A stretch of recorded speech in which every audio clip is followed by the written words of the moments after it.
Sziasztok, Józsi vagyok, az Ursus Fix csatornát nézitek, és ma egy olyan kontrollert hoztam nektek, ami egy egészen megosztó dologgal van felszerelve. Aki ugye a gaming piacon szokott nézelődni, az ugye általában azt látja, hogy tele van RGB-s eszközökkel, egerek, billentyűzetek, gépházak, már minden elérhető, videókártya, processzorhűtő, minden. És ugye a gaming perifériák között is megtalálhatók ezek az eszközök. És én azt veszem észre, hogy két nagy tábor van. Egy, aki nagyon szereti a világítós, villogós, RGB-s mutatványokat, és van egy másik réteg, aki teljesen ellenáll neki, és csak a letisztult, csak a tényleg világításmentes, csicsamentes megoldásokat keresi. Írjátok meg kommentbe, hogy nektek erről mi a véleményetek, hogy ti melyikhez tartoztok. Viszont most volt szerencsém egy olyan projekthez, ahol a megbízóm az RGB-s perifériáknak a kedvelője, és arra kért meg, hogy építsünk egy egyedi kontrollert, amiben az Extreme Rate-en keresztül segítettem neki összeválogatni, közösen összeválogattuk a kontrollerhez való kiegészítőket, és ezt gondoltam, hogy bemutatom nektek. Ugye az összeépítésről nem készült videó, de pár szóban beszélek nektek róla. Ugye, ha már így beharangoztam ezt az RGB témát, akkor meg is mutatom. Hogyha bekapcsolom a kontrollert, akkor már a szemünk elé is tárul, hogy világító gomb, a Joy alatt világítás szűrődik ki. Annyi információ, hogy természetesen ezek a világítások ezek változtathatók, variálhatók, ilyen színen, olyan színen, színváltós legyen, stb. Viszont egyéb extraságok is kerültek ebbe, de úgy gondoltam, hogy most lépésről lépésre végigmegyünk azon, hogy mi is került ebbe az egyedi, szerintem nagyon jól sikerült kontrollerbe. Tartsatok velem!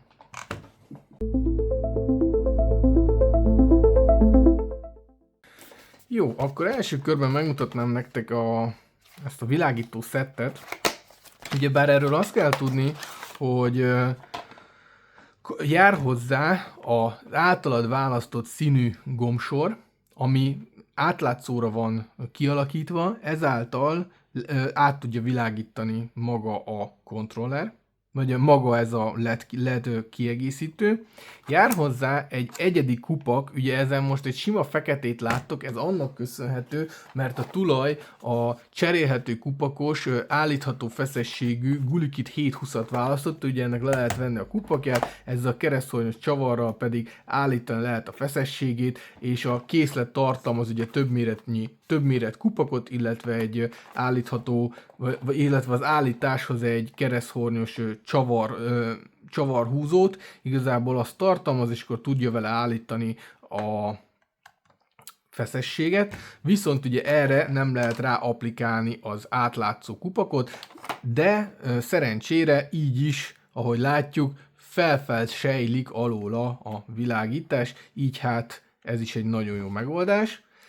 Illetve ugye gyári előlap esetén, ahol ugye itt a PlayStation logó van, ez a set tartalmazza is, azt most a másik dobozba sikerült, mert ugye több doboz érkezett ebbe, abba raktam bele, de el fogjátok hinni nekem, egy átlátszó PlayStation logót, ugye ennél az előlapnál, ahol teljesen színezett az egész, itt egy ilyen lefedett rész van a PlayStation logó helyén, így erre nem is lehetett kicserélni az átlátszót, viszont a funkciót természetesen mindent ugyanúgy ellát.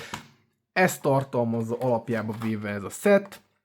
Azt tudni kell, hogy ez beépíthető FaceClick-kitre, bármi másra igazából, ez egy plusz réteg, ami a gomb világítások mögött van. Az összeépítése effektív, nem túl nehéz, az okozhat nehézséget, hogyha több szettet építesz egymásra, ugye azért egy jó párat már össze kell építeni, vagy jó párszor meg kell nézni a beépítési útmutatót, illetve egy tervet kell készíteni arra, hogy mire építesz, mert azért bele lehet bonyolódni, egészen összetett lesz így a kontrollernek a belső felépítése. Következő, amit meg szeretnék mutatni, az ugye maga a frontpanel, illetve az elemei, ugye itt láthatjátok kiszerelve, Itt vannak ugye a gombok, itt van a PlayStation gomb, minden, amiről beszéltem. Ugye minden doboz belsejében van egy instrukció, QR kód, lefotózod, és akkor a telepítési útmutató. Kezdőként egy-egy szettet simán össze tudsz rakni, szóval nincs az, de hogyha már sok szettet építesz egymásra, akkor már tényleg érdemes egy kicsit utána járni, utána nézni ennek a történetnek. Ha neked is tetszenek egyébként ezek a szettek, az Extremely oldalán nyugodtan bogarász, és az Ursus Fizz kuponkóddal 10% kedvezményt kaphatsz vagy kapsz a végösszegéből a kosárban, a vásárlás végösszegéből a kosárban, és ezzel az én csatornámat is támogatod. Köszönöm szépen, hogyha használod a kuponomat, és örülök, hogy egy ilyen 10%-os kedvezményt ki tudsz te is használni. Természetesen mindent be fogok rakni a leírásba. Ugye akkor ez a szett, ez tartalmazta magát a komplett előlaprészt, tartalmazta ezt a sárga karikát, ezt a gombot, illetve az érintő pedet, amit lecseréltünk. És ami következő, és már ezt is egész sokat mutattam nektek, az Extremely Spark Kit. Erről már van sok videóm. A markolat gombok azt szolgálják, hogy rá tudjuk programozni a frontpanelen lévő gombokat, az L1, L2-t, az L3 lenyomást, akár a touchpad lenyomást rá tudjuk programozni ezekre a hátsó gombokra, és játék közben markolattal tudjuk a hátsó két ujjainkkal, ahogy kényelmes, irányítani, akár a futást, lövést, bármit, ami nekünk tetszik, és ugye az én kedvencem, amit mindig kiszoktam emelni, hogy alapjában véve ugye az adaptív ravaszok vannak a kontrolleren, de hogyha a reteszelő mechanikát egy elegáns mozdulattal eltolom, akkor a klikkes, rövidutas megoldást fogjuk kapni, és a ravaszok egy sokkal gyorsabb, sokkal profi visszajelzést fognak adni, például lövöldözős játékoknál, de ki mire szeretné.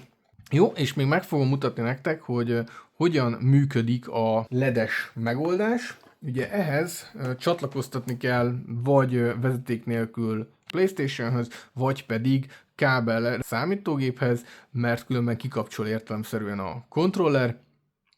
Kicsit lekapcsolom itt a lámpát, kicsit kevesebb fény legyen, talán jobban látszik. Amit tudni kell, hogy a LED háttérvilágítás és a belső akkumulátorról működik, ez egy nagyon fontos információ. Nem, a kábel az nem azért kell, hanem azért, hogy ne kapcsoljon ki. Jó, nézzük meg. Első körben azt mutatom meg, hogy lehet ki és bekapcsolni ugye a háttérvilágítást, erre is szükség lehet. A kikapcsolás az a fel és a jobbra, illetve a négyzet gombot kell hosszan nyomni 5 másodpercig. És ezáltal kikapcsol, és ugyanígy lehet visszakapcsolni is. Jó. A felgomb és a négyzet lenyomása 5 másodpercig. Lehetőséget ad arra, hogy a színek között tudjunk váltani. Így effektíve statikus megjelenítést használva. Jó, és akkor van ez a villogó megoldás. Ennél folyamatosan így villog a kontroller. Van ez a lassabb, pulzáló villogás. Az egységes zöld, egységes kék, egységes sárga, egységes lila, egységes ilyen még egy lila, ez kék.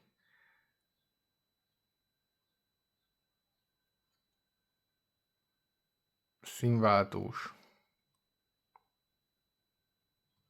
Szóval érdemes végignézni, nagyon sok lehetőség van, nagyon sok színvariáció van. A beépítési útmutatója is ott részletezi, hogy hány lehetőség van. Én most ezt a színt választom, és akkor a felfele és a négyzet gombnak a hosszanti lenyomása 5 másodperc. Nyugtázom, hogy én ezt a színt választottam ehhez a kontrollerhez, és igazából így néz ki a történet. Úgy gondoltam, hogy ebben a részben tényleg csak így ezeket így bemutatom, így beszélek róla egy pár szót. Ha te is szeretnél ilyet, ahogy mondtam, a leírásban lent lesz a link. Ha lenne olyan kontrollád, amit javítatnál, keres bizalommal. Egyébként annyi információ, hogy ez a kontroll is úgy érkezett ide hozzám, hogy alapjában véve az L2 hibás volt, és akkor a tulaj úgy küldte ide, hogy akkor ide küldeni hibásan a kontrollét, javítsa meg, és akkor utána rakjuk rendbe, vagyis utána építsük át, így ebbe a formába. Szóval, hogyha bármi problémád van, driftelő analógod van, akkor nyugodtan szólj, és akkor kicserélem a gyári driftelő analógot neked egy TMR megoldásra. Nem csak ez a Guligit 720-as fajta van, ami cserélhető kupakos, hanem számtalan gyári megoldás is létezik. Egyeztessünk, van többféle TMR-em raktáram, de hogyha neked egyedi kívánságod van, azt is meg tudjuk oldani. Ha lájkoljátok ezt a videót, azt nagyon szépen megköszönöm, az algoritmus nagyon szereti. Ha bármi kérdésetek van, tegyétek fel nyugodtan a komment szekcióban. Ha feliratkoztok a csatornára, azt nagyon szépen megköszönöm. Ha támogatnád a csatornát, akkor elérhető a csatornatagság és a szuperköszönet. A következő videóban találkozunk. Sziasztok!